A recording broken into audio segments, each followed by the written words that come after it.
Now here comes the fun part. For those of you not familiar with what this is actually a three-digit combination lock that is similar to what suitcases have, so now they incorporate into a backpack.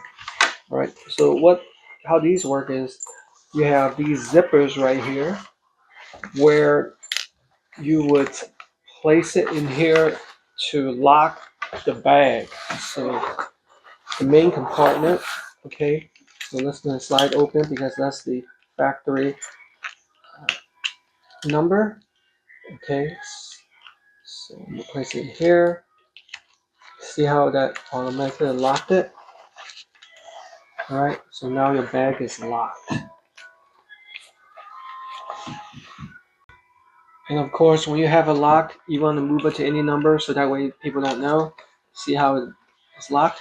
But once I turn it to the number it was before, it opens. Alright? Now here's how you would set a new number. Hold it out while that's open. Input the number that you want. So let's say if I want 314, okay? Okay, 314. So I'm going to put the zippers in here. Okay.